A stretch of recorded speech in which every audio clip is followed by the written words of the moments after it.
దేవునికి స్తోత్రములు. ప్రభు పేరిట ఈ కార్యక్రమం వీక్షిస్తున్న ప్రియ దేవుని జనాంగమా, మీ అందరికీ నా హృదయపూర్వక శుభవందనాలు తెలియపరుచుకుంటూ ఉన్నా. ముందుగా నూతన సంవత్సర శుభాకాంక్షలు. మీరు మీ కుటుంబాలు దేవుని దయచేత వర్ధిల్లును గాక. ఆమేన్. ఈరోజు 146వ ఎపిసోడ్కి వచ్చాం. సబ్జెక్టు నా దర్శనాలు. ఇది ప్రార్థనా టీవీ. మరి ఇదివరకు చెప్పినటువంటి సబ్జెక్టులో సంతోష్ ఆచార్య గారు అనేటువంటి ఒక పండితుడు, బ్రాహ్మణ పండితుడు, ఆయన ఆపరేషన్ కొరకు హాస్పిటల్ బెడ్ మీద ఉండగా ఆయన ఆత్మని దేవుడు తీసుకెళ్ళిపోయాడు. దేవుడు అట్లా లైట్ పెద్ద కాంతి ఒకటి ఆయన తీసుకెళ్ళిపోతూ ఉండ, కాంతి వెంట ఈయన వెళ్ళిపోతూ ఉన్నాడట. అక్కడ వరకు చెప్పాం. ఆ తర్వాత ఆ కాంతి ఎక్కడ తీసుకెళ్ళింది అని చెప్తాం. ఆ కాంతి అంటే ఏంటి, లైట్ అంటే ఏంటి? దేవుడు వెలుగై ఉన్నాడు అని చెప్పి మనకి బైబిల్ గ్రంథం నిండా చెప్పడం జరిగింది. ఆ వెలుగే దేవుడు. ఈయన ఆత్మ ఆ వెలుగును వెంబడించుకుంటూ వెళ్ళిపోయింది. అక్కడ ఎక్కడికి వెళ్ళింది ఆచార్య గారి ఆత్మ అనేది చూద్దాం. ఆ వెలుగు నన్ను పిలుస్తున్నట్లుగా అనిపించింది. నాకు నా బాడీ బెడ్ మీద కనిపిస్తూనే ఉంది. వేరే ప్రపంచంలోకి వెళ్ళిపోయాను. ఆ కాంతిని వెంబడించుకుంటూ నేను వెళ్ళిపోతూ ఒక సొరంగ మార్గంలో ఆ కాంతి నన్ను తీసుకువెళ్ళింది. పెద్ద కాంపౌండ్లో ఆపింది. నేను దైవికమైన వెలుగుతో నింపబడ్డాను. మారిపోయాడు. ఈ ఆత్మకి వెలుగుతో నింపబడ్డాను. ఆత్మకి ఆ యొక్క వెలుగు వచ్చేసింది. నేను దైవికమైన వెలుగుతో నింపబడ్డాను. నా చూపు అన్లిమిటెడ్ అయింది. అది చాలా అందమైన ప్రదేశం. అక్కడ ఆ కాంపౌండ్లో అదంత అందమైన ప్రదేశం. చుట్టూ పరిశీలించే ఆనందంతో ఎదురుగా ఉన్న వాటి వెనుక కూడా కనపడుతుంది. ఈ ఆత్మలకు అంతే. ఎదురుగా ఒకటి ఏదో కనిపిస్తూ ఉంటుంది, దాని వెనకే ఉందో కనిపిస్తుంది. దీని వెనకే అలాగే ఈ ఆత్మకి వెనకే ఉందో, ఈ పక్కనే ఉందో, ఆ పక్కన ఉందో, అన్నీ కనిపిస్తూనే ఉంటాయట. కాబట్టి ఎంతో అందమైన ప్రదేశం. ఇటు చూసి బాగుంది అని, మళ్ళీ ఇటు చూసి బాగుందని అనుకోకర్లా, ఒక్కసారే అన్ని పక్కలా కనపడుతోంది. ఎంతో అందమైన ప్రదేశం. ఆయన ఆనందంతో ఆ ఆత్మ ఉబ్బి తబ్బిపోతూ ఉంది. ఆ కాంపౌండ్లో చాలా నివాసాలు ఉన్నాయి. దానికి 12 ద్వారాలు ఉన్నాయి. పరలోకానికి 12 ద్వారాలు ఉంటాయి. అక్కడ దానికి 12 ద్వారాలు ఉన్నాయి. ఆ ద్వారాలు తెరవబట్టల్లా తీసుకెళ్ళి అక్కడ ద్వారాల దాకా అది వెళ్ళి, అంటే పరలోక రాజ్యం వెలుపటి దాకా తీసుకెళ్ళింది ఆ కాంతి. అవి తెరవబట్టల్లా చాలామంది దేవదూతలు భద్రతా సిబ్బందిలాగా ఉన్నారు. అక్కడ చాలామంది దేవదూతలు ఉన్నారు. ఇది దేవుని రాజ్యం అని నాకు అర్థమయ్యింది. ఎవరికి? సంతోషాచార్య గారికి అర్థమవుతా ఉంది. ఇది దేవుని రాజ్యంలాగా ఉంది. ఈ తలుపులు 12 తలుపులు ఇది తెరుచుకోవటం లేదు. ఇదేదో పరలోక రాజ్యంలాగా ఉందని. లోపలికి వెళ్దామంటే ద్వారాలు తెరుచుకోవటం లేదు. అక్కడ ఆ ద్వారం తెరుచుకోక ముందు, ఆ పరలోక రాజ్యానికి వెళ్ళే ముందట 1000 అడుగుల పొడవు వెడల్పైన పెద్ద ప్లాట్ఫారం ఉంది. ఆ పరలోక రాజ్యంలోకి ఎంటర్ అవ్వాలంటే, ఆ ద్వారాల దగ్గరికి వెళ్ళాలంటే ముందుగా ఒక పెద్ద ప్లాట్ఫారం 1000 అడుగుల పొడవు. అంటే ఎన్ని గజాలు? 350 గజాలు. 3 అడుగులంటే ఒక గజం కాబట్టి 1000 అడుగులంటే 350 గజాలు వస్తుంది. అంటే ఫర్లాంగ్ దూరం పైనే అంత పొడవుగా ఉందట. వెడల్పు 250 అడుగులు. అంటే ఇది ఒక 83 గజాలు. దాంట్లో 4వ వంతు ఇది ఫర్లాంగ్ ఉంటే దాంట్లో 4వ వంతు వెడల్పు. పెద్ద ప్లాట్ఫారం అట. అది ఎక్కలేకపోతే కింద పడిపోతాను. కింద చీకటి లేక్ ఆఫ్ ఫైర్ అని ఉంది. చీకటి లేక్ ఆఫ్ ఫైర్. అక్కడ అగ్నిగుండంలో పడిపోతాం. అది కానీ ఎక్కలేకపోతే ఆ ప్లాట్ఫారం అగ్నిగుండంలో పడిపోతాం. అంటే నరకంలోకి వెళ్ళిపోతాం. అది కానీ ఎక్కలేకపోతే. అది నరకం అనే ప్లేస్ అని నాకు అర్థమైంది. ఇప్పుడు పరలోకం అనే ప్లేస్ అర్థమైంది. ఇది దేవుని రాజ్యం అని. దానికి 12 ద్వారాలు ఉన్నాయి. అవి తెరుచుకోవటం లేదు. అర్హత ఉన్న వాళ్ళకే తెరుచుకుంటాయి. అవి ఎవరికైతే అర్హత ఉంటుందో ఆ ద్వారాలు తెరుచుకుంటాయి. సంతోషాచార్య గారికి అర్హత ఉంటుందా పరలోక రాజ్యానికి వెళ్ళటానికి? ఉండదు. ఆయన యేసు ప్రభువుని అంగీకరించిన మనిషి కాదు, ఆయన ఒక హిందువు. కాబట్టి పరలోక రాజ్యం తలుపులు తెరుచుకోవాలంటే ఆయనకి వీలు పడదు, అవి వీలు పడదు. ఆయనకున్న మార్గం నరకానికి వెళ్ళిపోవాలి. కానీ యేసు ప్రభువును చూసే ఏర్పాటు ఆయన చేశాడు. మామూలుగా డైరెక్ట్గా చనిపోగానే ఎక్కడికి వెళ్ళిపోతారు? ఆ నరకాన్ని, లేక్ ఆఫ్ ఫైర్, అగ్నిగుండం, దాంట్లోకి వెళ్ళిపోతారు, నరకంలోకి వెళ్ళిపోతారు.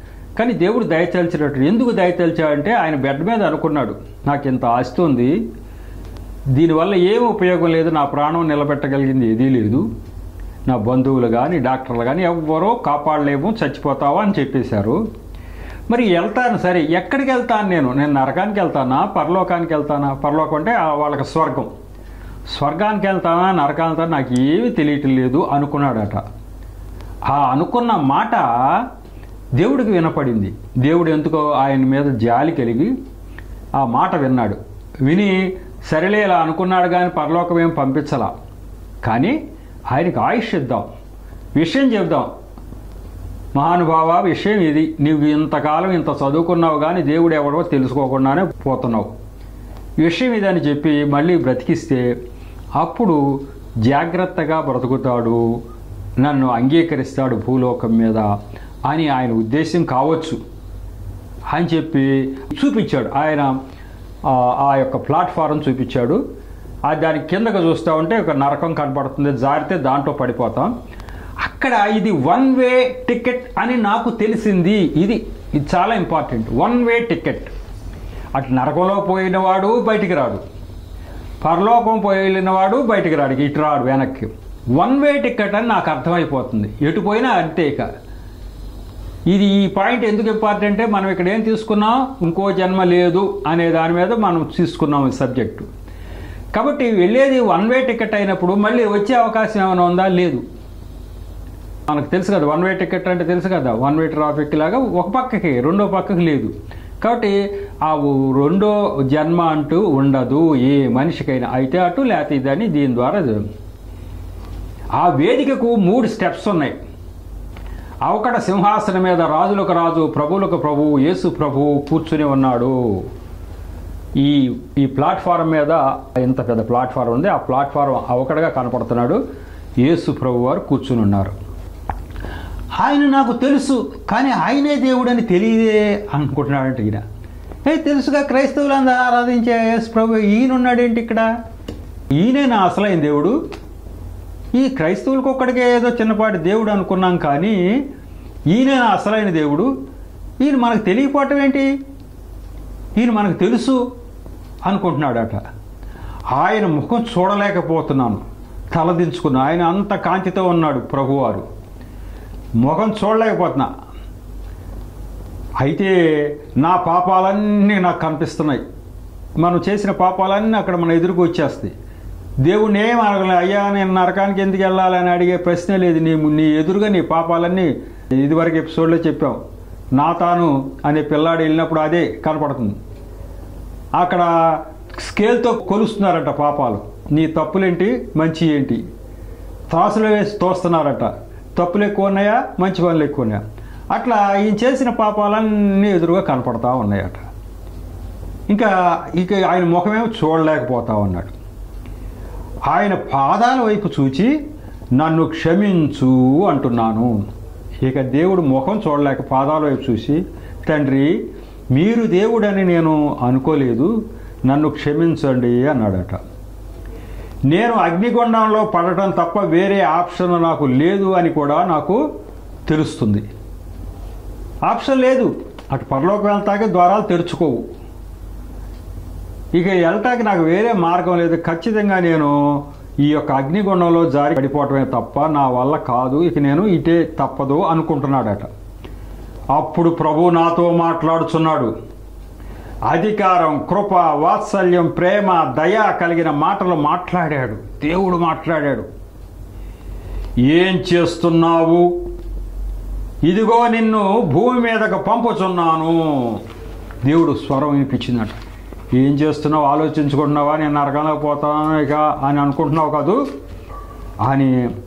ఏం చేస్తున్నావు? ఇదిగో నిన్ను భూమి మీదకు పంపుచున్నాను అని స్వరం దేవుడు నోటి నుంచి. దేవుడిని చూచాడు, దేవుడు కనపడుతున్నాడు. ఆయన నోట్లోంచి ఈ మాటలు వచ్చినాయంట. ఆ మాటలు ఎలా ఉన్నాయంటే అధికారంతో యేసు ప్రభువారు అధికారంతో చెప్పే ఏదైనా సరే.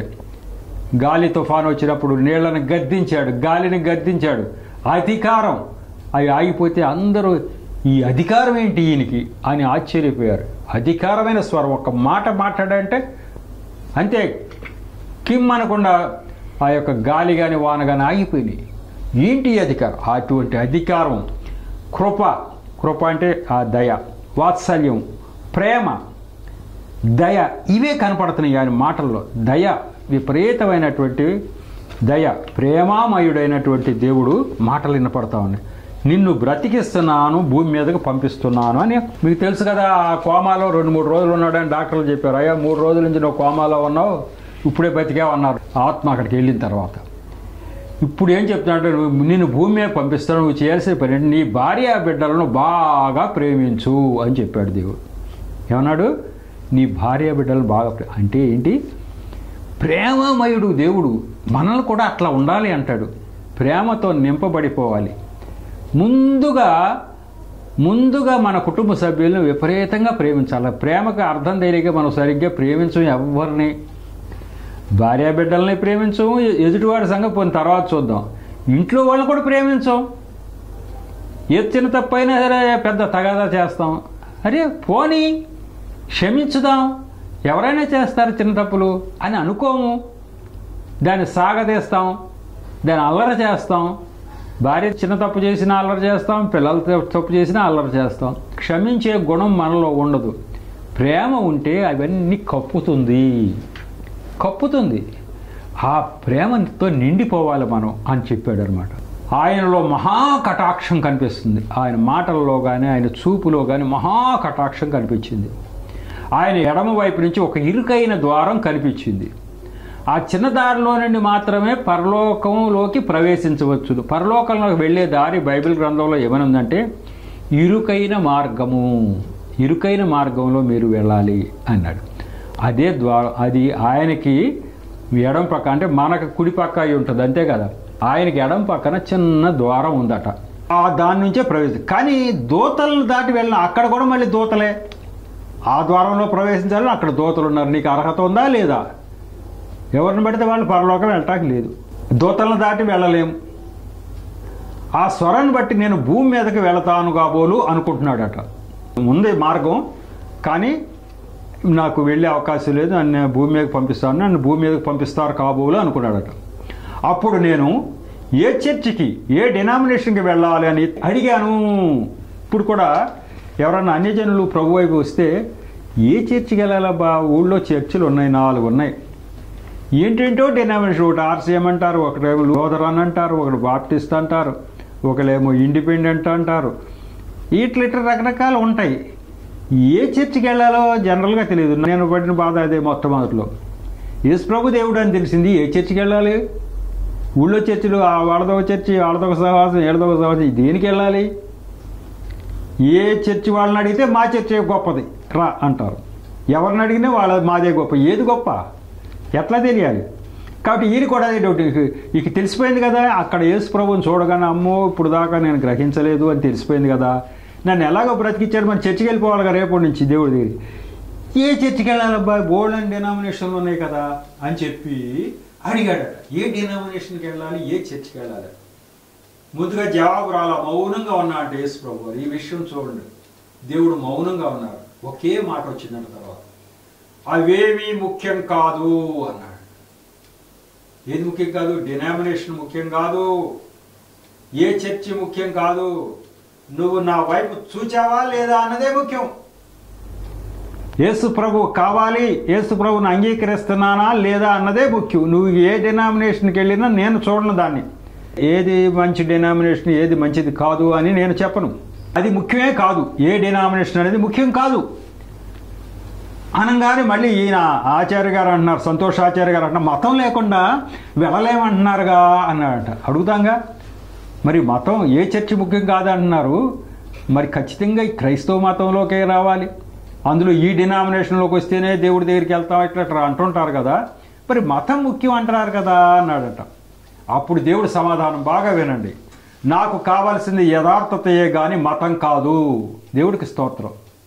దేవుడికి మతం అవసరం లేదట, యథార్థత ఉండాలంతే. అరే ఇదేదో మతం అనుకున్నావా? క్రైస్తవ్యం మతం కాదు, క్రైస్తవ్యం మతం కాదు. రకరకాల వేరే మతాలు ఎన్నో ఉన్నాయి, కానీ క్రైస్తవ్యం మతం కాదు. అది యథార్థవంతులకి తెరవబడినటువంటి ఒకే ఒక మార్గం. అసలు ఉన్న ఆ మార్గం ఒకటే నిజమైన మార్గం, అది మార్గమే కానీ మతం కాదు. కాబట్టి ఆయన చెప్పి నాకు కావాల్సింది యథార్థత ఏ కానీ మతం కాదు, నన్ను ప్రేమించి ఇతరులకు కూడా ప్రేమ కనపరచాలి అది అన్నాడు. నన్ను ప్రేమించాలి, అక్కడతో అయిపోలా. చాలామంది దేవుణ్ణి ప్రేమిస్తారు, ఇంక ఇతరులను ప్రేమించరు. కానీ ఇదే ప్రేమ నీవు పొరుగు వాడిని కూడా ప్రేమించాలి. ఈ రెండు ఉన్నాయి లెక్క.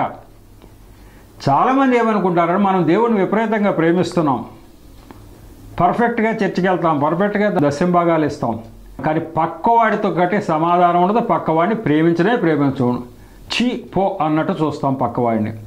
అందులో మనకంటే తక్కువ వాళ్ళని చాలా హీనంగా చూస్తాం. అది కూడా కుదరదు నాకు. అంతే, నన్ను ఎలా ప్రేమిస్తున్నావో నీ ప్రతి వాడిని కూడా ప్రేమించాలి అని చెప్పి. ఎందుకు ఇంపార్టెంట్గా చెప్తున్నాను ఈ మాటలు అంటే, యేసు ప్రభు వారు స్వయంగా నోటి ద్వారా చెప్పిన మాటలు, ఒక హిందువుకి చెప్పిన మాటలు, స్వయంగా ఆయన నోరు తెరిచి చెప్పిన మాటలు. ప్రేమ, నన్ను ప్రేమించాలి, ఇతరులను ప్రేమించాలి. మరి నీ దగ్గరికి రావాలంటే ఏం చెయ్యాలి అని అడిగాడట ఈయన ప్రశ్న. ఈ అంత అదృష్టం ఈ ఆచార్య గారికి, సంతోష్ ఆచార్య గారికి. దేవుణ్ణి అడుగుతున్నాడు డైరెక్ట్గా. మరి మీ దగ్గర రావాలంటే మరి మీకు మతం ముఖ్యం కాదు అంటున్నారు, యథార్థతే ముఖ్యం అంటున్నారు, ఏ డినామినేషన్ ముఖ్యం కాదు అంటున్నారు. మరి మీ దగ్గరికి రావాలంటే మేము ఏం చేయాలి అని అంట. ముందుగా నీ కుటుంబాన్ని ప్రేమించాలి. అది పొరుగువాడిని ప్రేమించమంటే అర్థం ఏంటంటే నువ్వు కాక మిగతా వాళ్ళందరినీ ప్రేమించు. ముందుగా నీ చుట్టూ ఉన్న నీ కుటుంబాన్నంతా ప్రేమించాలి. ఎక్కడైనా యథార్థంగానే మాట్లాడాలి, అలాగే సాక్ష్యం ఇవ్వాలి. సత్యమే నిన్ను రక్షిస్తుంది. పాపానికి జీతం మరణం, చిన్న పాపం కూడా చెయ్యవద్దు. 24 గంటలు నా అధికారంలో ఉండాలి, నాతో నడువు. నాకు ఈ మాటలు వింటుంటే నాకు ఏమీ అర్థం కాలేదు. ఇంకా ఇలా వినపడుతూ ఉంది. దీనుల పట్ల, అనాథల పట్ల దయ కలిగి ఉండాలి, అన్ని విధాలుగా ఆదరణ కలిగి ఉండాలి. ఇదే మారు మనస్సు. అది దేవుడు చెప్తున్నాడు.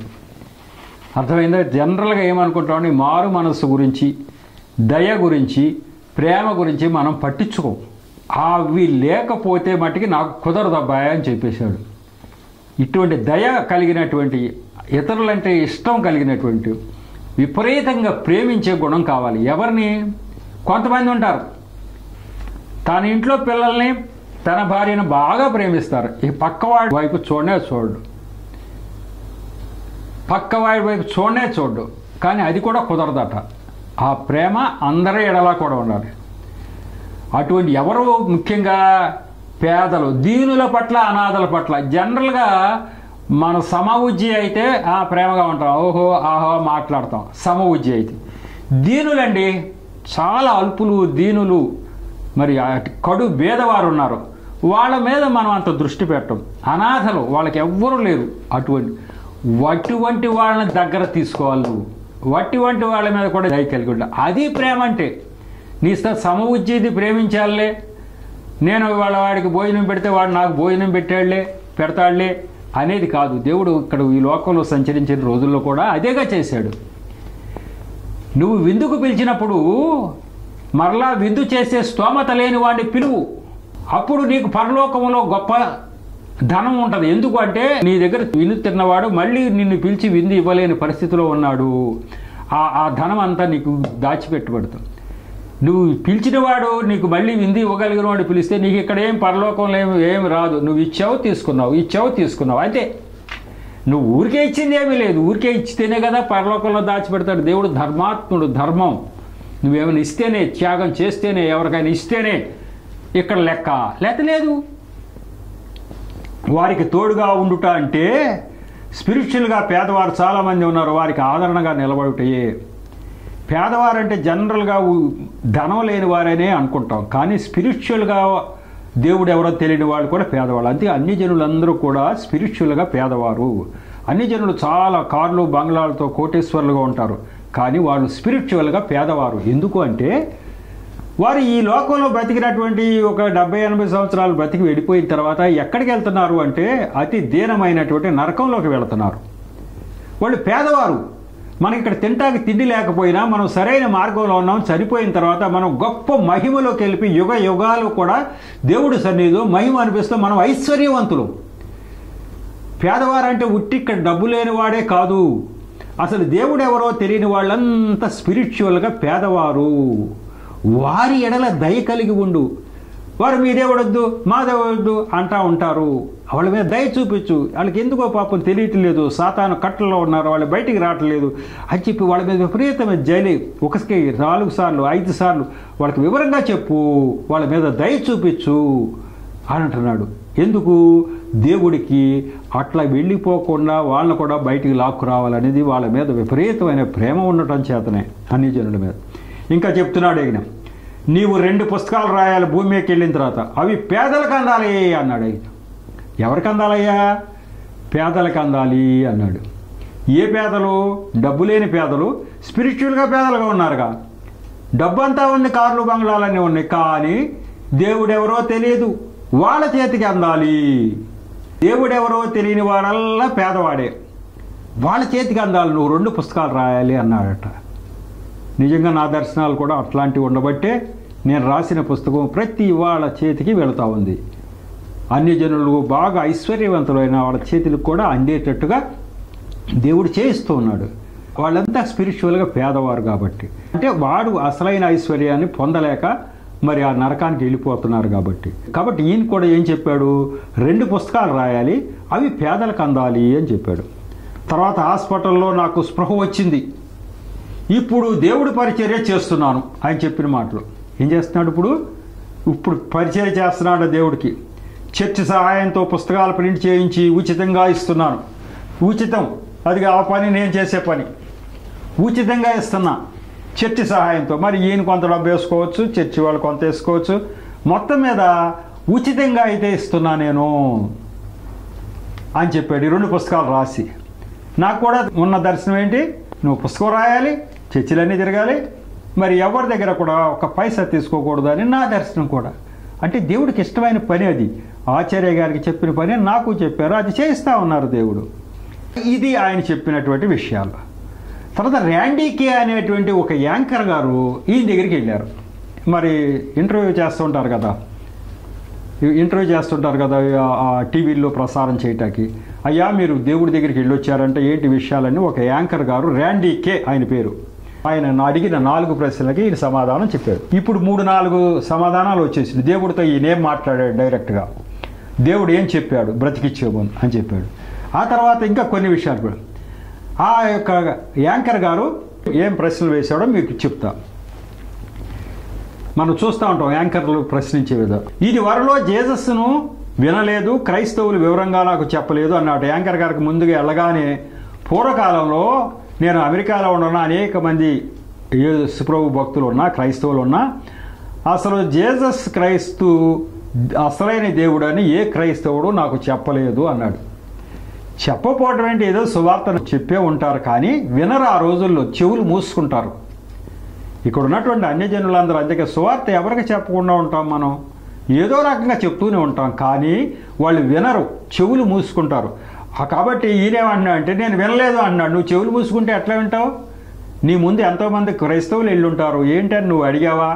సువార్త ప్రకటించారు, నువ్వు అసలు ఆలోచించావా? నువ్వు చెవులు మూసుకున్నావు.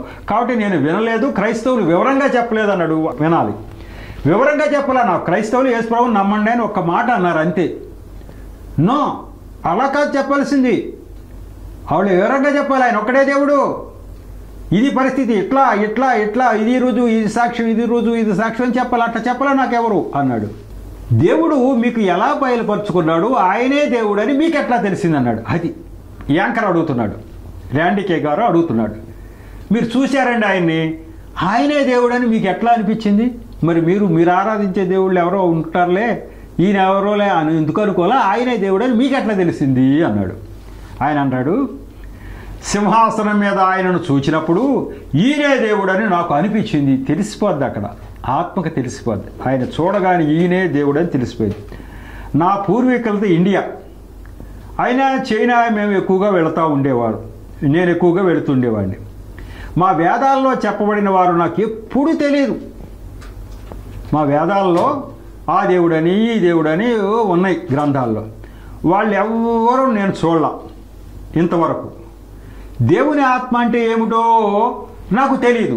దేవుడు ఆత్మ ఒకటి ఉంటుందని, ఆ ఆత్మ ద్వారా దేవుడు మనకి మాట్లాడతాడని నాకు తెలియదు. దేవుడి ఆత్మ ఏంటో తెలియదు.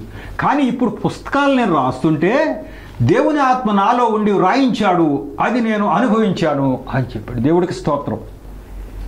ఈయన ఏమంటాడు, నేను ఇదివరకు ఎన్నో దేవుళ్ళని ఆరాధించా, ఏ దేవుడు యొక్క ఆత్మ నా మీద వచ్చినట్టు నాకు తెలియదు, ఏ దేవుడిని నేను చూడలా. కానీ ఇప్పుడు నాకు తెలిసింది ఏంటంటే దేవుడు ఆత్మ ఒకటి ఉందని. నేను పుస్తకాలు రాయటం ఏంటి, నేను ఎట్లా రాయగలదు? నేను దాకా ఒక హిందువుని, మా వేదాలు అవన్నీ చదువుతూ ఉంటాం, ఏ దేవుడిని చూడలా. కానీ ఈ పుస్తకాలు రాయటానికి దేవుడు ఆత్మ నా మీద వచ్చి నిలిచి ఉండటం నేను చూచాను, అది రుచి చూశాను, అనుభవించాను అన్నాడు. లేకపోతే పుస్తకాలు 2 పుస్తకాలు రాయాలని ఎట్లా రాస్తాడు ఒక హిందువు? కాబట్టి దేవుడు ఆత్మ అంటే ఏంటో నాకు తెలిసిందండి. ఈస్టర్ పండుగ రోజున ఒకరోజు జరిగిన సంఘటన చెప్పాడు. ఈస్టర్ పండుగ రోజున నేను కోలుకున్న తర్వాత, నేను ఇంటికి వచ్చిన తర్వాత, వాళ్ళ కూతురట ఒక మ్యూజిక్ టీంలో, వాళ్ళ కూతురు కొడుకున్నారని చెప్పాం కదా, మ్యూజిక్ టీంలో ఆమె ఒక పార్టిసిపెంట్, మరి ఏదో వాయిద్యం వాయిస్తుంటుంది. ఈ ఈస్టర్ పండుగ రోజు ఒక చర్చి వాళ్ళు ఈ టీంని ఆహ్వానించారు. ఏ టీంని? ఈ మ్యూజిక్ టీంని. ఈ అమ్మాయి క్రైస్తవురాలు కాదు, ఒక మ్యూజిక్ టీంలో సభ్యురాలు. కాబట్టి దాని ద్వారా ఆమె వెళ్ళింది. ఆడపిల్ల వెళ్తుంది కదా అని ఆమెతో పాటు నేను కూడా వెళ్ళా. ఈయన వెళ్ళటం వచ్చిన తర్వాత దేవుడు ఏం చెప్పాడు, నువ్వు ఏ చర్చికైనా వెళ్ళవయ్యా బాబు, ఏ డినామినేషన్తో నాకు సంబంధం లేదు, నీకు యథార్థంగా ఉండాలి, నేను ఎవరో తెలుసుకోవాలి, నన్ను అంగీకరించి ఇంతే పాయింట్ అని చెప్పాడు కదా. ఈయన ఇంకా ఏ డెసిషన్కి తీసుకోవాలా, ఏ చర్చికి వెళ్ళాలా అని దేవుడు చెప్పలేదని చెప్పి ఈలోగా వాళ్ళ అమ్మాయితో పాటు అక్కడికి వెళ్ళటం జరిగింది. అక్కడ సీనియర్ పాస్టర్ గారు ప్రసంగం చేస్తున్నప్పుడు నాతోనే మాట్లాడుతున్నట్టు నాకు తెలిసింది. అప్పుడు నాకు కొన్ని విషయాలు తెలిసాయి, అప్పటి వరకు నాకు ఈ విషయాలు తెలియవు అన్నాడు. అక్కడ ప్రసంగం ఈయన హృదయానికి తగిలిందట. ఏ పాస్టర్ గారైనా మాట్లాడుతుంటే దేవుడు ఆత్మతో మాట్లాడతాడు. అది మన హృదయాలకు తగిలేటట్టుగా దేవుడే వాళ్ళ నోటి ద్వారా ఆ మాటలు వస్తాయి. అది వచ్చిందంట. అక్కడ తెలిసిన విషయం ఏంటంటే శుద్ధ హృదయం కలిగిన వాళ్ళు దేవుడిని చూడగలుగుతారు అని నాకు అర్థమైపోయింది అక్కడ అన్నాడు. దేవుడి స్తోత్రం. ఇంకా చాలా ప్రశ్నలు ఉన్నాయి, ఇంకో ఎపిసోడ్కి వెళ్తుంది ఇది. అయినా మీకు ఈ విషయాలు, ఇన్ని విషయాలు సేకరించి మీకు చెప్పకుండా నాలో పెట్టుకుంటే ఏంటి లాభం? దేవుడు ఖచ్చితంగా నన్ను ఆఖరిలో ఆయన సింహాసనం ఎదుటగా నన్ను నిలబెట్టి అడగడా, నువ్వు అన్ని విషయాలు పూర్తిగా చెప్పావా, ఏం చెప్పావు నువ్వు అని అడగడా? అందుకే ఆ భయంతో నేను సమయమైనా మీ ముందుకి ఎంత చక్కగా తీసుకొస్తాను, దేవుడు స్వయంగా మాట్లాడిన మాటలు ఏంటి అని. కాబట్టి అప్పుడు ఆయనకి తెలిసినట్టు శుద్ధ హృదయం, యథార్థ హృదయం అన్నాడే, అది ఉన్నవాళ్ళు మాత్రమే దేవుణ్ణి చూడగలుగుతారు, ఏ మతం వాళ్ళన్నా కానీ అని చెప్పడం జరిగింది. ఆ తర్వాత యాంకర్ గారు అడిగిన కొన్ని ప్రశ్నలు ఉన్నాయి, జనరల్గా ఆయన చెప్పినటువంటి ఆన్సర్లు కొన్ని ఉన్నాయి. ఇవన్నీ కూడా తర్వాత ఎపిసోడ్లో తీసుకొద్దాం. ఇప్పటికైతే ఈ యొక్క 146వ ఎపిసోడ్ని ముగించుకుందాం. దేవుడి యొక్క మాటల్ని, సాక్ష్యాన్ని దీవించునుగాక. చిన్న ప్రార్థన చేసి ముగిస్తాం. కృపగల దేవ, మహాపరిశుద్ధుడా, ప్రేమగల తండ్రి, ప్రభువా మీకు వందనా స్తోత్రాలు చెల్లించుకుంటున్నా తండ్రి. ఈరోజు ఈ యొక్క 146వ ఎపిసోడ్ను కూడా తండ్రి నన్ను పూర్తిగా మరుగుపరిచి నా నోటి ద్వారా మీరే మాట్లాడారు ప్రభు. అంతేకాకుండా వింటున్న బిడ్డల హృదయాలు తెరిచి మీరెవరో, మీరు ఎలాంటి సమాధానాలు చెప్పి ప్రభువా తెలుసుకునేటట్టుగా ఆ యొక్క సంతోషాచార్య గారు తెలియపరిచారో ఆ విషయాలు గ్రహించే శక్తిని బిడ్డలకు దయచేసినందుకు స్తోత్రాలు తండ్రి. వారు అనేక మందిని తండ్రి ఈ వెలుగును వెదజల్లటానికి వారికి తగిన ప్రేరణ దయచేయండి. ఈ పరిచర్యని దీవించండి ప్రభువా. ఈ కార్యక్రమం వీక్షణ ప్రతి బిడ్డను దీవించి ఆశీర్వదించమని మా ప్రభును రక్షకుడైన యేసు నామములో పరమ తండ్రిని ప్రార్థించి వేడుకుంటున్నా తండ్రి. ఆమేన్. మరొకసారి మీ అందరికీ కూడా హృదయపూర్వక వందనాలు తెలియపరుచుకున్న నూతన సంవత్సర శుభాకాంక్షలు మీ అందరికీ కూడా తెలియపరచుకుంటూ ఉన్నా. దేవుడు మీ కుటుంబాలందరినీ కూడా దీవించును గాక. ఆమేన్, ఆమేన్, ఆమేన్.